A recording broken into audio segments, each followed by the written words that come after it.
All right, welcome everyone. It's 4:02, so I'm gonna start us off, and then, if people keep joining, they'll just miss my little intro, and Robin will start in a few moments. Welcome everyone. I'm Stephanie Haynes, Arts Education and Accessibility Program Manager at the Indiana Arts Commission. As the Accessibility Program Manager, part of my work at the Indiana Arts Commission is to help our applicants become accessible or stay accessible or understand more about accessibility in the work that they do. Especially if you're a grantee of ours. If you receive funding from the Indiana Arts Commission and through us, perhaps some federal funding from the National Endowment for the Arts, then it is very important that you are mindful of accessibility in the work you do with our funding.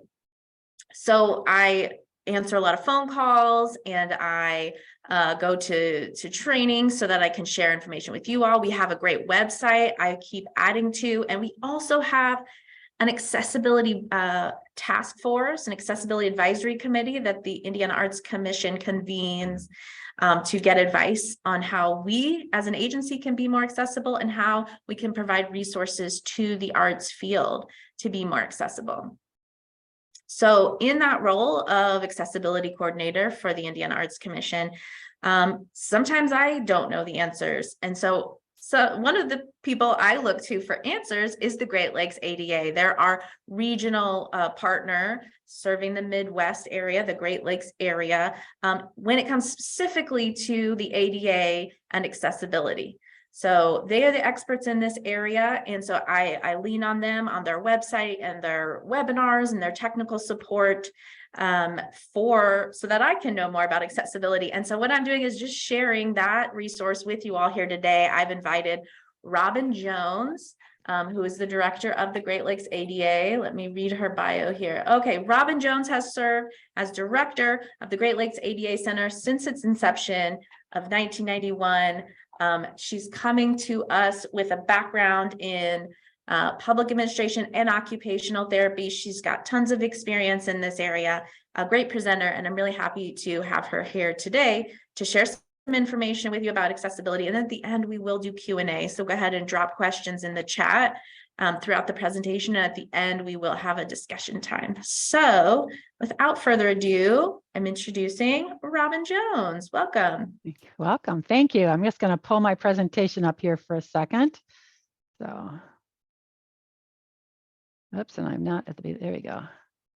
All right. Get it up here in presentation mode. All right.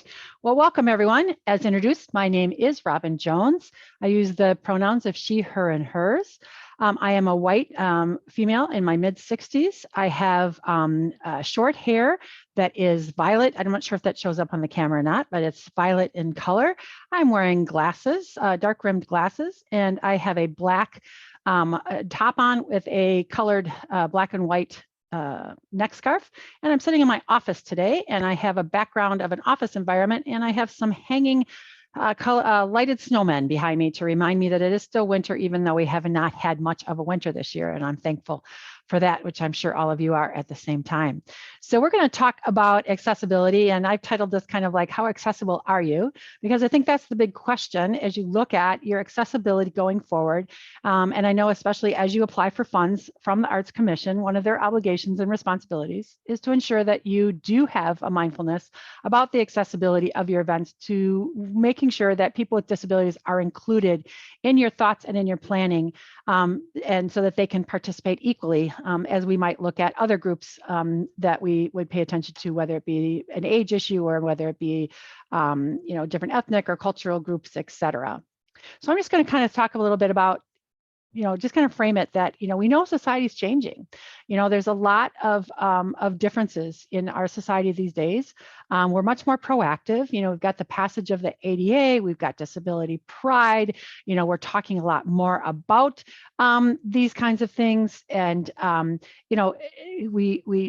it's more of a conversation. You see it more in advertising, you see more in representation in media, et cetera. And of course, we are on the 33rd anniversary of the ADA this year. And it's amazing to think that 33 years have gone by. since the passage of the ADA. And in the ideal world, we wouldn't even have this conversation today, because 33 years later, we would all be like, oh, we've done it all. We've done it. We're in place. We're accessible. Things are great. But we know that's not the reality. We know that, there's a lot of factors that go into why or why not we are not accessible, but we'll talk about some of those today. So let's start with some facts just to make sure we all understand who we're talking about. So we got about 53 million people with disabilities, and that's about 19.3% of the population. Depends on what statistical database you're looking at. It can go as high as 58 million. And I would argue that that's not even accurate itself, because most of the count of where we decide whether somebody is or does not have a disability happens through the census process. And we know that there are a lot of groups that are disenfranchised from the census process that are not counted, that are particularly high in the disability arena. For example, incarcerated individuals, homeless population, things of that nature. So we know that these numbers are low versus being overstated. About 40% of people with disabilities over the age of 65 have some form of disability. If you think about it, as somebody ages, aging itself is a disability. I didn't wear these glasses at 39, but at 40 and every year thereafter, I get a different prescription, a little bit stronger, a little bit stronger. So we know that aging does have an impact on us, and we may not identify as having a disability, but we definitely have limitations. About 30% of Americans with disabilities age 18 to 64 are working. There's about 68% who are unemployed who would like to be working. But when we look at unemployment, and compare unemployment of people with and without disabilities, you have to look at that population of who's actively seeking work. And that's who we look at. So, about a third of the population of working age people are working with disabilities, but far fewer than what we would find in people without disabilities. We often focus on, and a lot of our attention is given to physical accessibility, but actually in reality, there's only about 16% of the population of people with disabilities actually use any kind of mobility device, crutch, cane, wheelchair, etc. However, this is the group that faces the greatest physical barriers in our community. So that's why so much attention is given to it. It may not be because of the numbers, but it's because of the significant amount of challenges. Remembering that it is the society that disables me. It's the inaccessibility of the buildings and the facilities that makes it so that I can't do something. It's not necessarily my disability that makes me not able to do something. It's how society responds to it and what they do. 49% of people with disabilities have either a vision or a hearing impairment, large population. And this is a number and a group that goes up exponentially as we get older. Again, that eyesight issue, hearing issue. I was just reading a research article that shows that the hearing loss is, the age group of hearing loss is going down. And that is because of so much use of earbuds and things of that nature that we're actually impacting our hearing at a much younger age than we used to. And that there's a much higher rate of hearing loss among younger persons than there were in previous generations. 33% of people with disabilities have major medical, emotional conditions. This could be head injury, mental illness, diabetes, heart disease, HIV, etc. What that really shows, if you look at my 49% with hearing or vision and my 33% with medical or emotional, those are all invisible disabilities.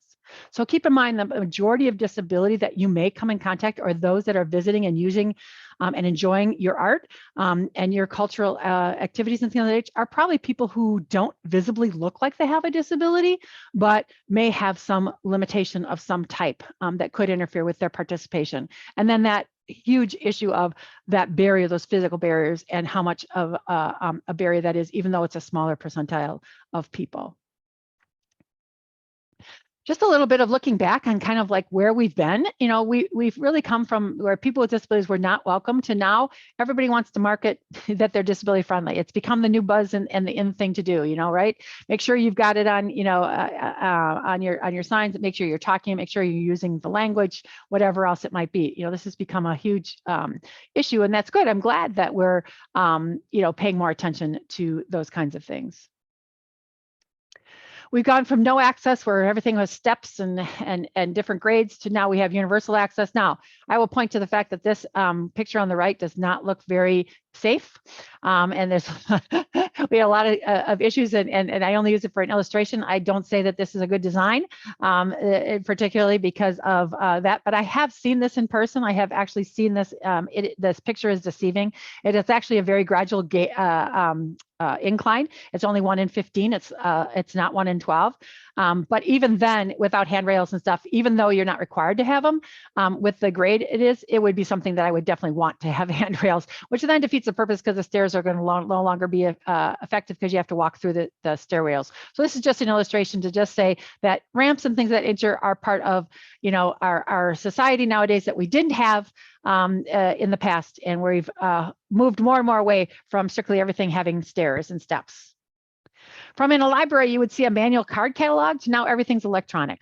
So key issue we don't even think about. If everybody's been to a library, you don't see library card catalogs anymore. You see everything go on my website, search for what book you want or whatever else we did. But that's everything. Everything that you even do, probably the way that you communicate with your public, the way that you do. How many of you are printing gobs and gobs of flyers anymore? No, you're sending people to your social media, you're sending people to your websites or whatever to get information. You're not relying on paper that is being distributed all over the place or plastered all over the place. Some of you may be, depending on where you're located and what might be the culture that you're promoting to and stuff like that, but it's less and less of a thing than in the past. From where people with disabilities were seen as people who were beggars, they were blind, etc. They would be looking for money, to where now we celebrate that same person as a celebrity. My image here of Stevie Wonder, who is very much an advocate and talks about the effect of being a person with a disability and in the music industry, and some of the discrimination that he has faced. And in fact, a couple of years ago, you remember at the Grammys, he even lauded the Grammys for their accessibility because they actually gave him his document that he was reading as he was presenting an award. They gave it to him in Braille, and he was actually remarked about how that was revolutionary, that was the first time that they'd actually acknowledged and done something of that nature. He actually acknowledged them publicly for that. Or where people were seeing disabilities as a subject of fear, such as the Hunchback of Notre Dame in movies and things of that nature, to where they now are part of the ensemble, the cast and the storyline. Not that the story is about the person with a disability, but they're part of the ensemble. There's, the mosaic when we look at who are we, what do we look like, who makes up our society. It includes people with disabilities, with visible and non-visible disabilities. That's now become more of the norm. We're still haven't cracked that nut 100% in Hollywood yet. Where we're actually in all instances getting people with disabilities actually playing the parts of persons with disabilities. We're trying to get Hollywood to recognize that not putting somebody who doesn't have a disability and having them act like they have a disability is not the appropriate way to portray that disability in film and such of that nature. And we're getting better, not 100%, but it definitely is getting better. I don't know how many of you also watched the Grammys the other night or watched the Super Bowl, but definitely had inclusion of disability and accessibility with sign language being provided, and with the accessibility of the stage for the Grammys and things of that nature, which is a huge leap forward to where we have been in the past. This is what if you ever have never seen what an original TTY look like. So this would be what a TTY would have been used by somebody who was deaf or hard of hearing in the 50s. This would never fit on your desk. You would never have been able to travel with this. In fact, it would be hard to even fit in your home, or it would be a piece of furniture in your home, probably more than anything, to now where we don't even use those devices anymore, and people rely on things like FaceTime. And if you ever opened your own, especially an iPhone, I don't know a lot as much about an Android phone, but your iPhone, you can actually, under the accessibility settings, turn your iPhone into a TTY. And so, technology has really changed drastically and allows for a lot more communication. Where this would be, if I wanted to read something and I was blind, I would have volumes and volumes of Braille, to where now Braille is available on my fingertips with this handheld refreshable Braille device. I don't have to carry around books of Braille, etc. I don't have to worry about how I store it so that it gets crushed or anything of those nature. It's readily accessible to me anywhere I am.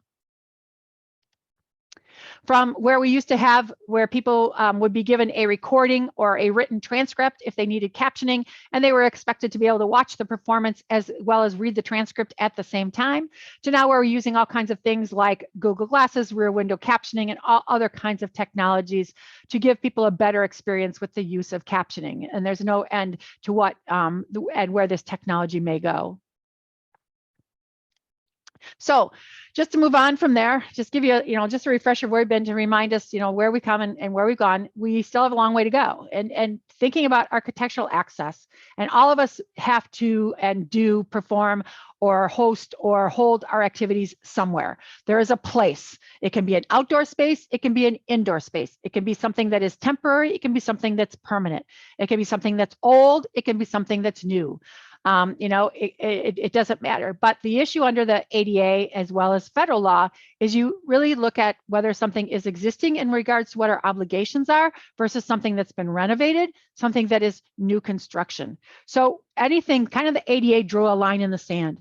And it said anything that was built or constructed before January of 1992, because that's when the ADA's requirements, even though it was passed in 90, it didn't go into effect until 92. Anything that was built before that is considered an existing facility and would be subject to what we call readily achievable barrier removal. Can I remove the barrier with little expense and little time?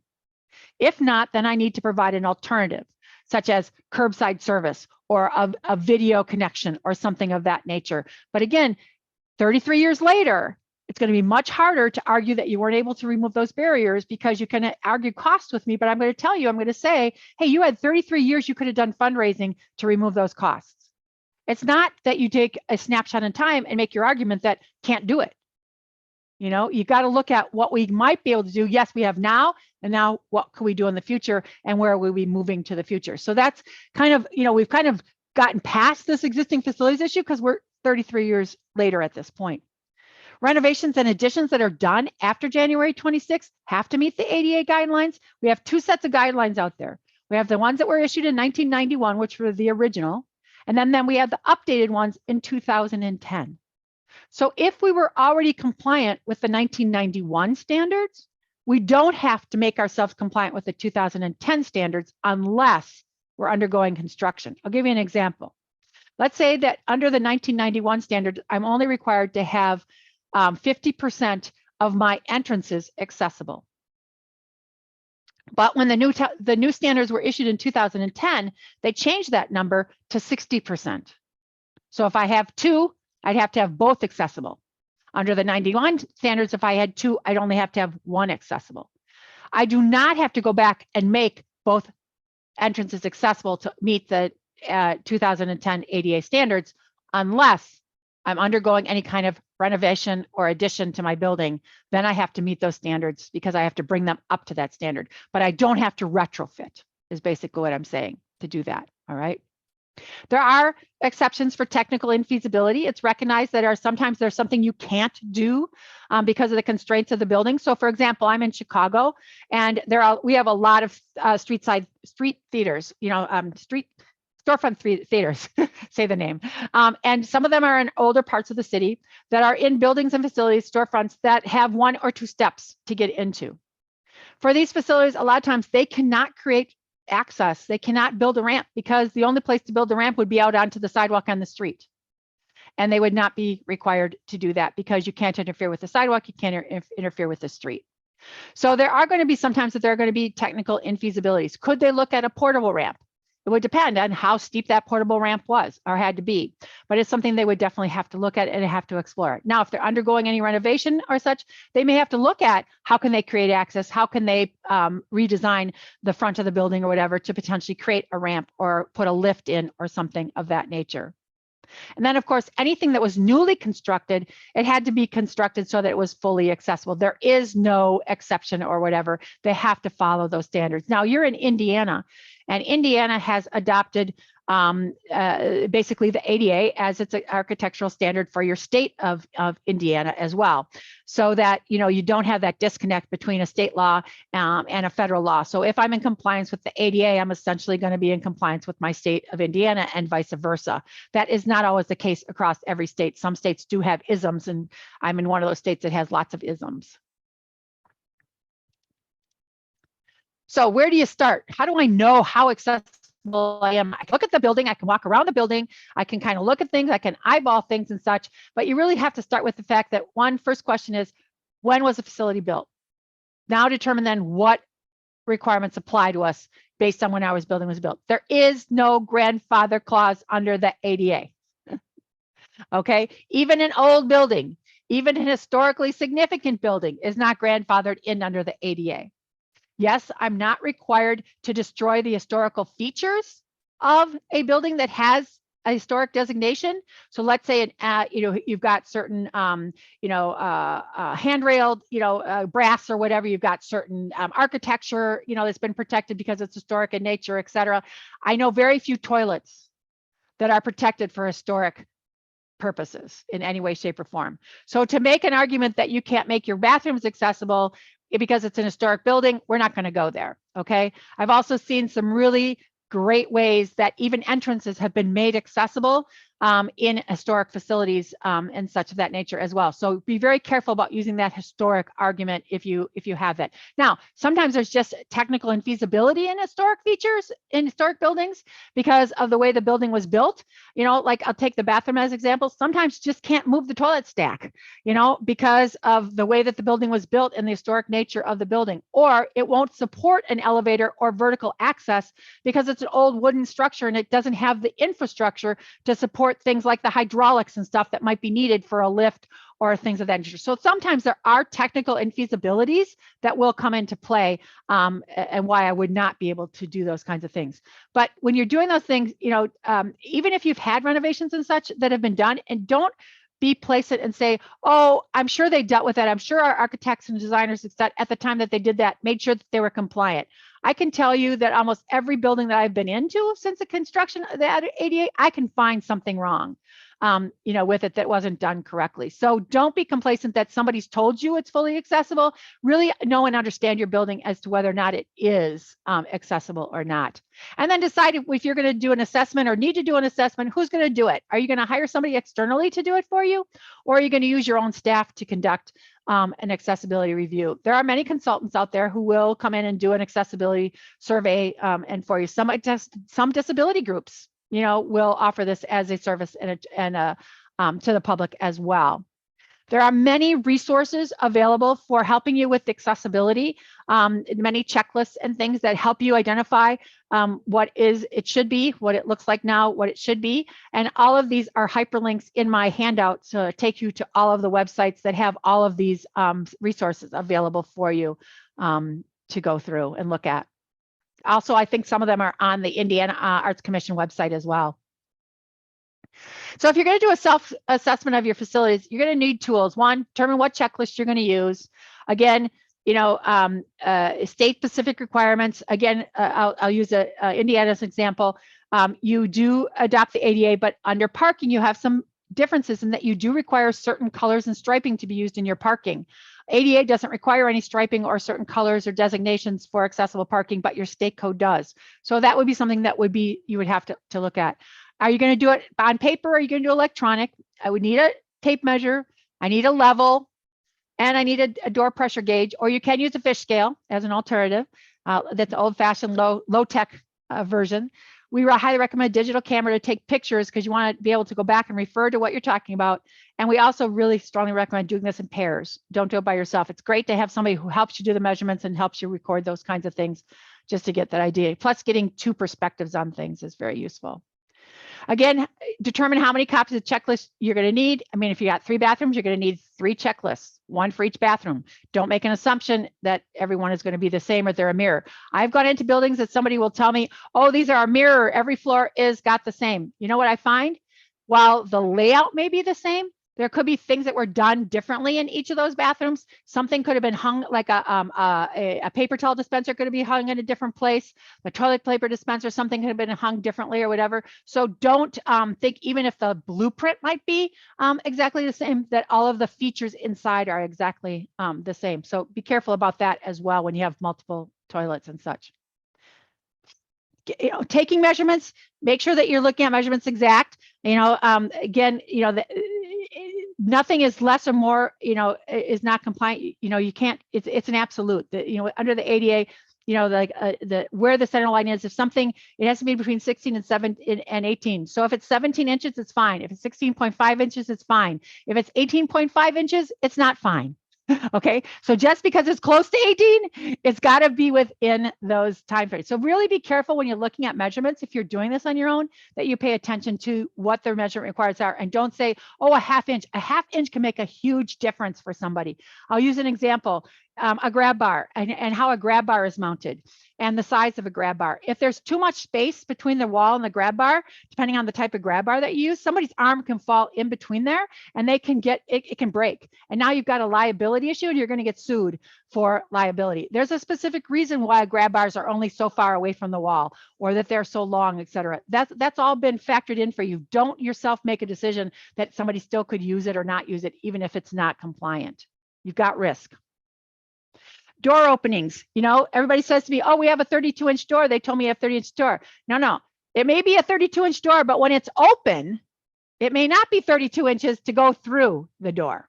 Okay, so somebody telling you it's a 32-inch door, I need to ask that question. Is it 32-inch opening or is it a 32-inch door? Because typically a 32-inch door is only a 30-inch opening, because the space of the door, the amount of, you know, the width of the door, you can't take that into, you know, of the wood of the door when it's open, you know, in the 90-degree position, you can't take that in consideration. I need 32 inches clear when the door is open at 90 degrees. So I'm measuring, don't measure the door jamb to door jamb.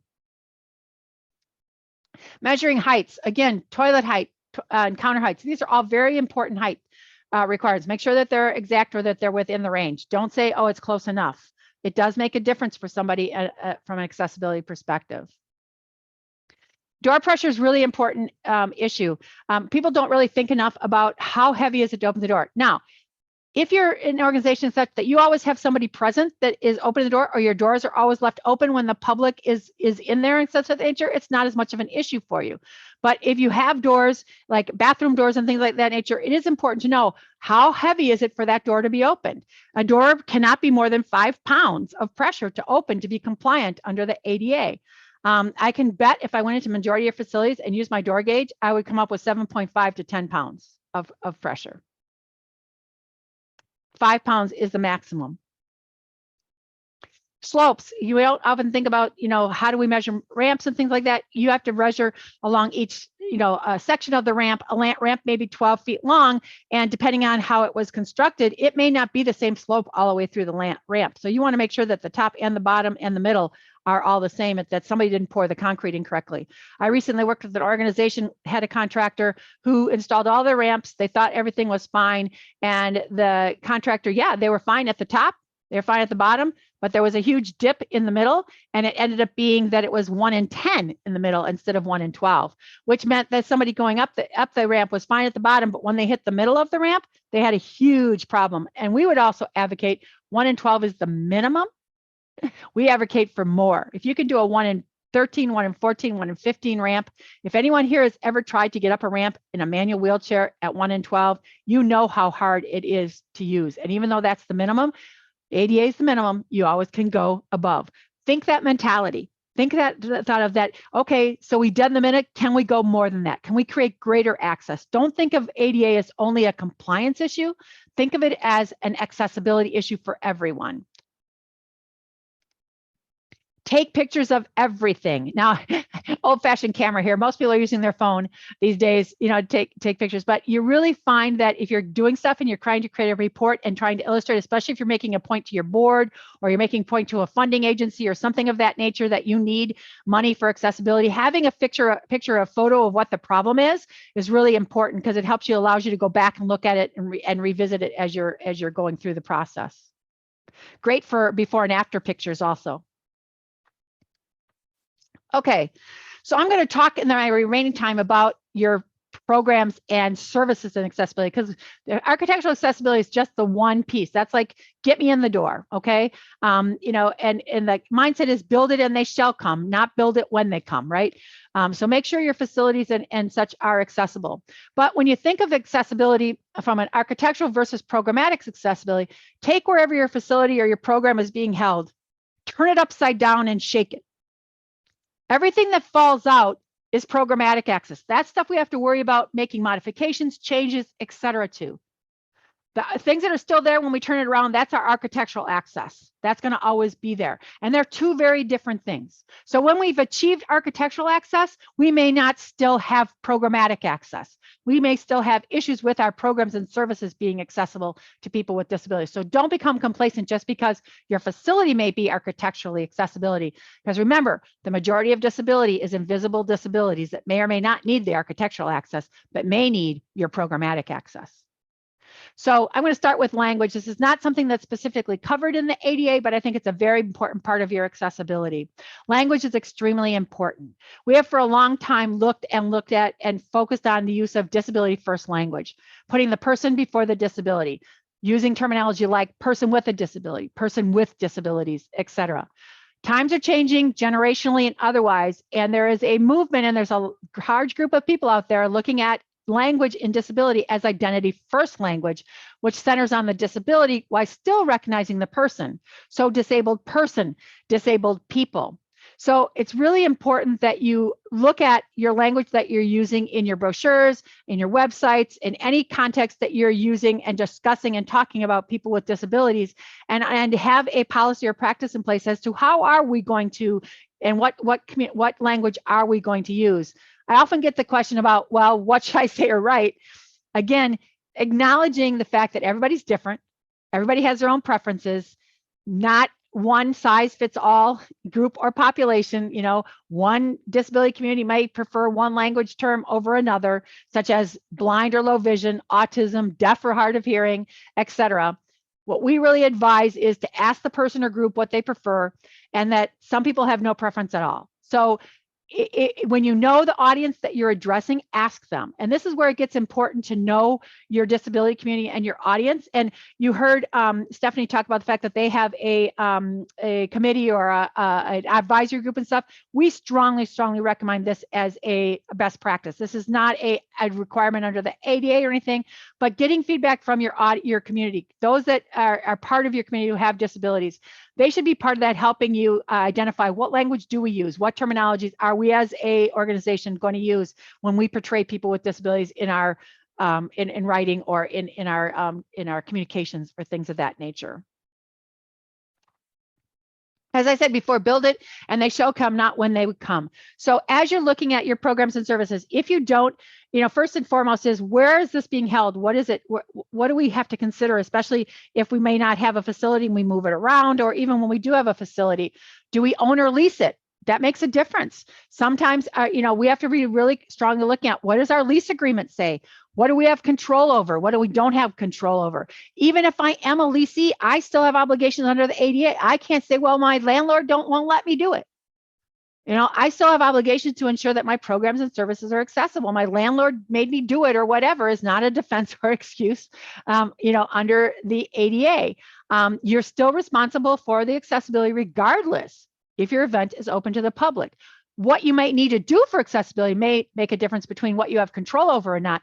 But these are things that when you're negotiating leases, when you're doing procurement and stuff of that nature, there should be language. You should be considering accessibility in these issues. These are things that should be negotiated up front, not after the fact. You need to know the space that you're going to be using and understand who and what the barriers are with it. Whether it's a temporary location or a permanent space, your obligations are the same. Everything from parking to restrooms to path of travel, how somebody getting in and out, you know, of the facility, how are they maneuvering around it? What does your seating look like? Is it reserved seating? Is it one size fits all? Is it, you know, grass seating? You know, is it you bring your own seat? You know, is it fixed seating? All of these things are factors to consider, and how does accessibility play into that? And then communication is, you know, what is our communication, written as well as oral communication, and how are we assuring that that communication is accessible?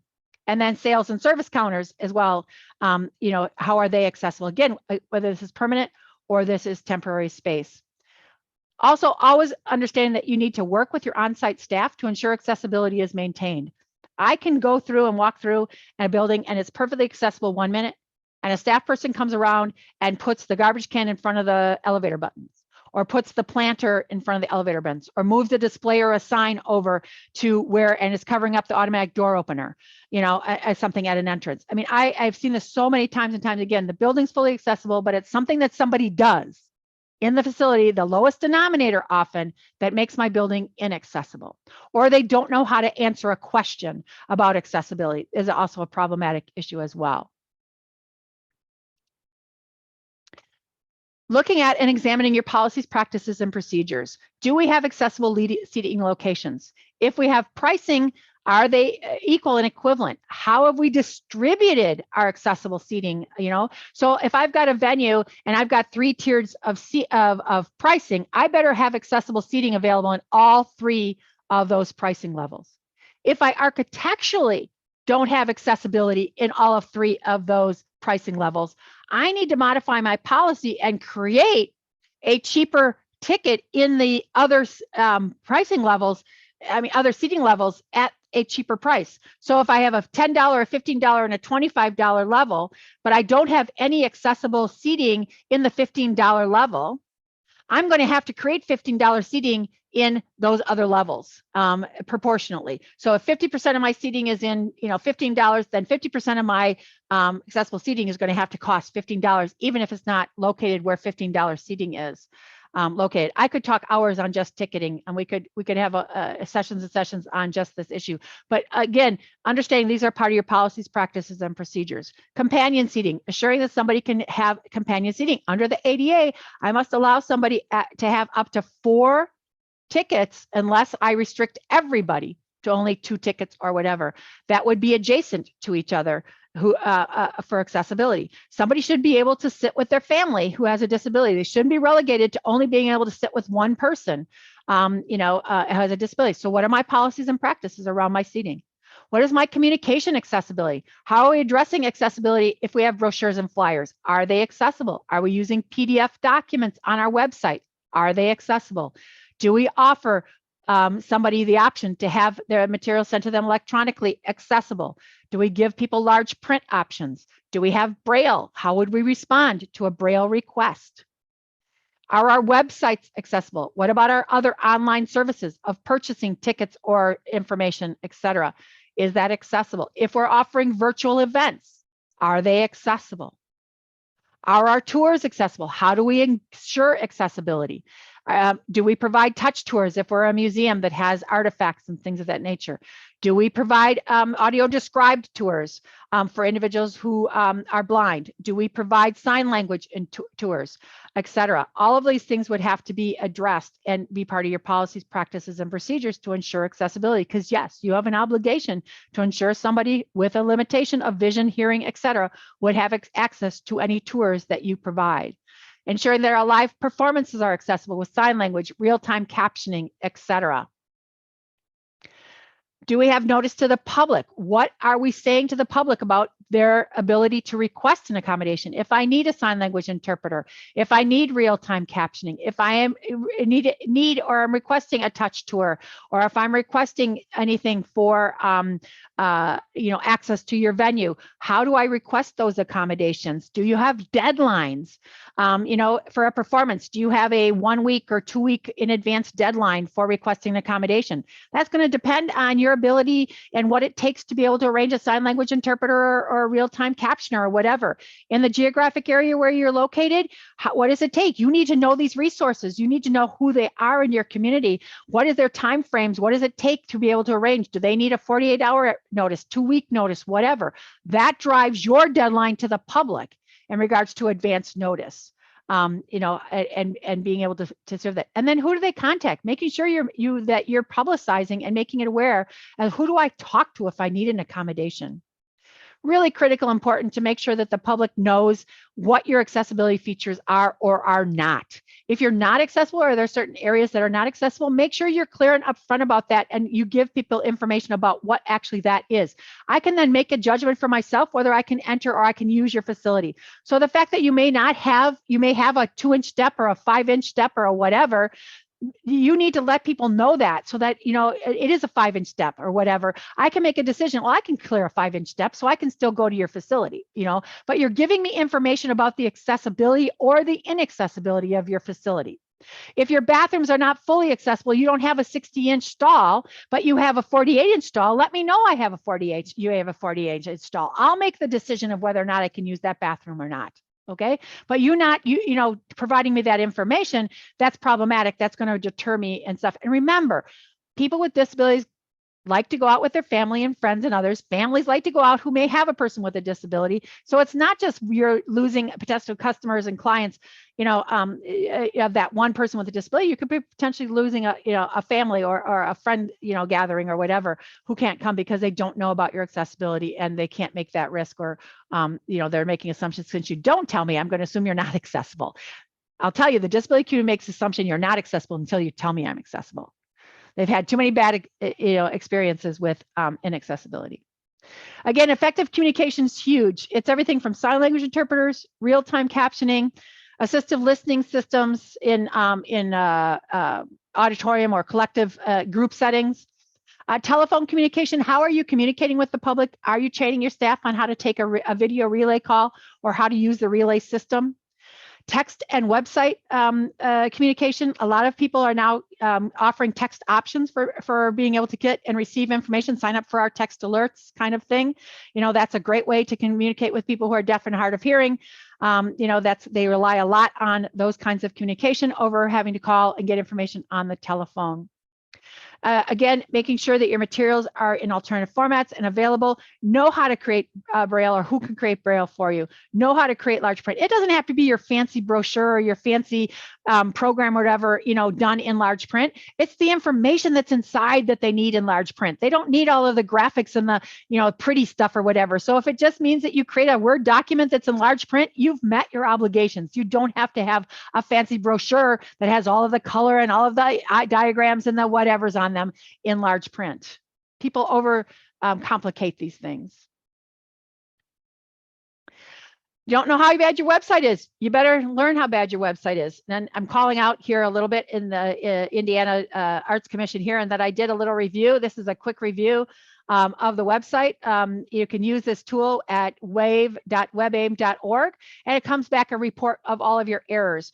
If I was to expand this and give you some of the specifics, on the Indiana Arts Council's website, there's some missing alt tags. There's a lot of contrast color errors that they have. There's some missing links that aren't, linked or not tagged appropriately, et cetera. You can do a quick down and dirty. This is just on the front page of the Arts Council's Commission's website. You can do the same thing for your website, get an idea. This gives you a snapshot. It lets you know how bad things are, because if they're bad on your front page, they're probably bad on the rest of your site as well. This is where you can now say, okay, this is where we need to start to work with our contractor, whoever's doing our website, to start to fix our website. Website accessibility is as challenging as building accessibility. It's not as simple as just going in and changing one thing or whatever. A website is a structure, the same as a building is a structure. So it may take some planning and some overtime and some overhaul over time of your website to get it fully accessible, but you can address low-hanging fruit issues like missing alt tags and things of that nature to increase or improve the accessibility of your website. And then you should have a statement on your website about your accessibility and a place for people to go if they're having problems linking to any content on your website, so that you have somebody who can help them get to that content and help them with that content. So it's really important to include that. Also, if you're using any apps or if you have kiosks in your facilities, those are covered and need to be addressed from their accessibility as well for people, especially if you're using anything with sound or anything that requires touchscreen or any of those kinds of things. All of those are issues for accessibility. Again, we could talk hours about digital access.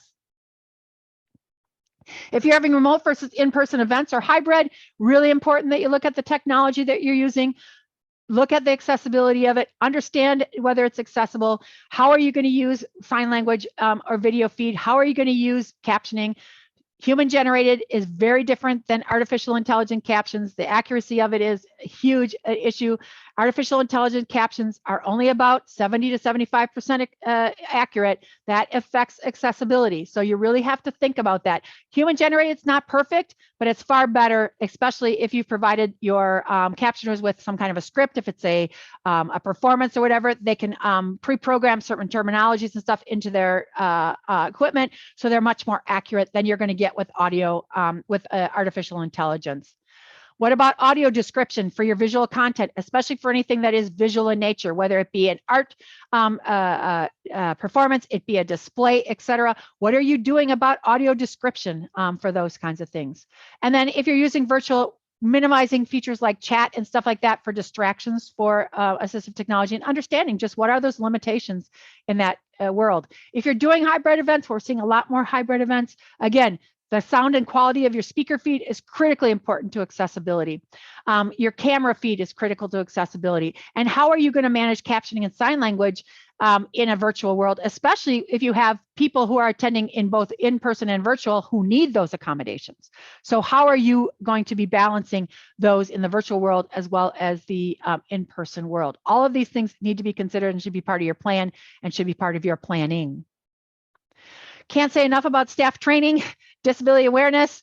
What is a disability? Communication with people with disabilities, just a comfort level with disabilities. Again, understanding, different nuances of different kinds of disabilities. Many people are uncomfortable. They haven't dealt with people with disabilities. They don't know how to shake somebody's hand who might have a prosthetic. They don't know what they should grab the wheelchair and just start pushing somebody versus asking them, for assistance or whatever, and how they can assist. All of these things are really critical in your etiquette, as well as language, which I talked about already. What about service animals? What questions can they ask or not ask? How do I make the differentiation between an emotional support animal and a service animal? What are my obligations? What do we do? What are our policies around these things? Training on how you respond to requests. First thing should be taught in any staff training is never automatically say no. The first thing out of anyone's mouth should not be no. It should be, let me get some more information or whatever if you don't know, so that they can be problem solved and talked about with the appropriate people, so that you've got not your lowest denominator potentially putting you in jeopardy or non-compliance under the ADA. And then something often that's ignored and not looked at is emergency planning evacuation. How have you incorporated disability into your emergency evacuation plans? What are you going to do about that individual who has transferred out of their wheelchair into a seat, and the wheelchair has been, taken to a side or whatever, and now you have an emergency situation? How are you going to evacuate that person? Where are they going to get their wheelchair? What are you going to do about wheelchair from an upper balcony to a lower when you can't use your elevators? Where are your areas of rescue assistance? How are you communicating to it if you've got an audience that has people who are deaf or hard of hearing? How are they being communicated about your evacuation and such? So all of these things need to be part of your plan. What is your plan? And then how is disability being incorporated is very important in your policies, practices, and procedures. Some of your best practices to consider, again, I already talked about advisory council, engage them in planning for future and current programs, getting feedback from them on planned renovations or changes, programs and services. Get it beforehand, not after the fact. A lot of times their insight will help you. They also may identify things that you could do that might be better, that might give you more access. Remembering the ADA is the minimum, you always can go above and beyond. And again, accessibility is a customer service issue. And then get feedback on customer service issues from your advisory council. They're going to be the ones, if they're the ones who attend and are engaging with you on a regular basis, they're going to be able to give you that feedback on a much more upfront and ongoing basis. Communicate information about accessibility to the public. I talked about it already. Make sure your website have information about your accessibility. Your brochures and flyers have accessibility information about it. Be transparent about your accessibility. People will make and are looking for that information and make choices about where they go, what they do based on the information that is available to them. Also, highly recommended they have a dedicated staff person to field accessibility issues and concerns. There is no degree out there. There is a ADA coordinator certification program that's offered by the ADA National Network that people can go through, but there's not any core training that somebody doesn't come in with a degree in this area. So a lot of us are getting these things assigned as other duties as assigned. But what is really critical is that you do have a dedicated person who is knowledgeable, who's up to date, who is a point person that people can go to, and who will do the research and get the answers to the questions, like Stephanie was talking about, when there are questions, to help your organization build and achieve accessibility and maintain your accessibility. So with not much time left, I've gone through a lot of information. As I said, it's kind of a brain dump all at once, but I am more than happy and open to taking questions from you. Anything that I can answer, you could be a scenario or something I've said that you want clarification on, feel free, please, to do that at this time. Yeah, well, I know Robin brought up some amazing food for thought that is like drinking from the fire hose, kind of. So many things we could dive down deeper on. And the good news is we will be continuing these conversations. We have our next webinar about planning for accessibility. So maybe this triggers your thoughts on how to start assessing right now as you're filling out your application. You know, one of our questions is filling out the self-assessment. So you're working on the self-assessment and you know you need to be accessible. Our next webinar happening March 22nd will be at 2:30 p.m. Eastern, 1:30 Central, will be about accessibility planning. We've brought in, we'll be bringing in the amazing Betty Siegel from the Kennedy Center, who leads the LEAD conference, LEAD, Leadership Exchange in Arts and Disability, another amazing, knowledgeable person when you're talking about accessibility. And so she'll kind of start going from that asset-based, let's look at what you have, let's plan for where you're going with accessibility. Right now we're thinking about self-assessment, and then what do you do with that assessment information? So that's where we'll be going.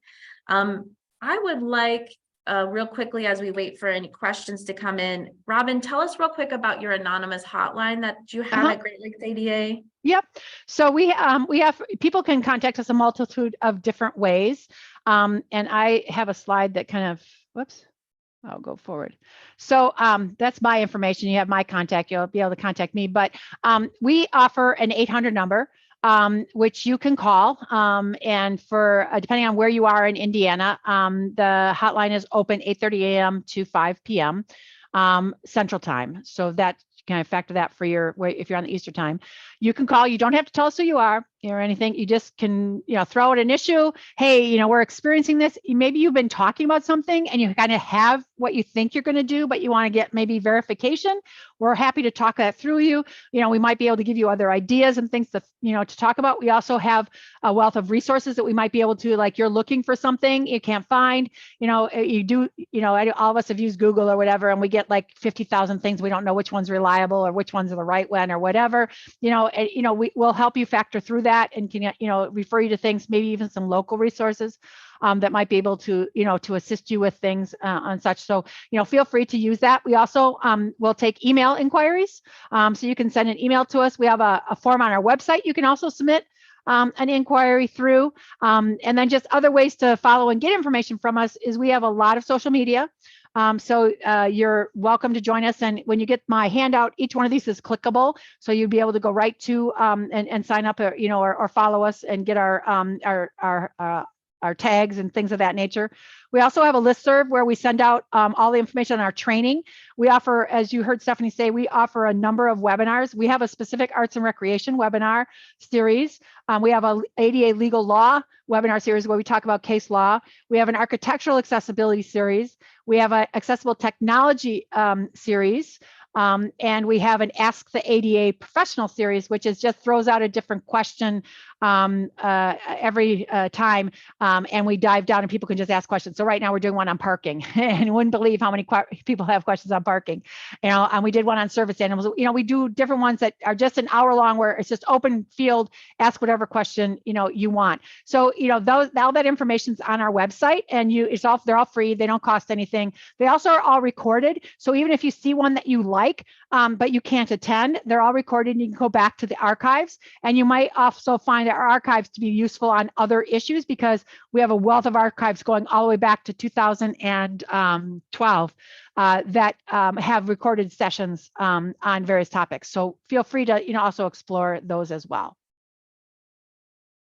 Yeah, the website, the phone, webinars, trainings, so much to do with accessibility, just with the Great Lakes ADA. And there's even other regions you can go check out. Rocky Mountain ADA, the websites also have good materials. And so about our grant applications, I do want to mention, so our grant applications are due March 9th for AOS APS, and you have to fill out the self-assessment section or have an expert consulting, or we have an option for other if you want to explain how you determined your accessibility. Now, what we're looking for there is, will you be able and willing to make accommodations, right, for people with disabilities, and are you accessible? And that grant period starts July 1st. So I've talked to some people where, maybe they're working on something, they're working on installing a ramp or temporary ramp or whatever, they're working to get something done.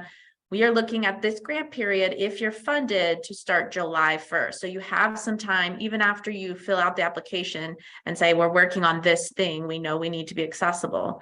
You have some time before July 1st, when the funding actually begins, to make those changes or accommodations, or continue to learn and figure out and find solutions to your problems, accessibility issues. Any other questions? We've got like 3 more minutes. I see the person who asked about giving the measurings and things like that. I think that goes to the point of, in your requirements for the self-assessment, that they are fully aware of just how accessible like things are, bathrooms and stuff are, right? And so you can't say that, you can't do your self-assessment and say your bathrooms are accessible if you don't actually know if your bathrooms are accessible. So you may need to do some measurements.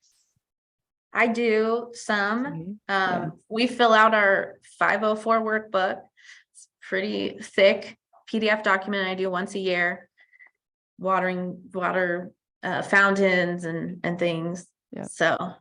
But I mean, for your self-assessment, you require that too. There, I mean, you require them to know or be able to identify or to attest to the fact that they're accessible, right? Correct. Yeah, So so the they self-assessment is something they do and keep. They don't upload it into the grant application, but it's something they need to attest to that they are accessible. So you're going to need to know. So you may need to measure your toilet. Let's see. Questions. There's just so much, Robin. This I think I've heard you say you could offer a training just on service animal policies, which I love. That would be so great to dive into. Some of the other topics we're going to probably dive into: festivals, outdoor events. Is that something you guys get questions about a lot? Oh yeah, we have a whole lot on temporary outdoor, because again, they're so different. It could be a music festival, it could be a combined with, like a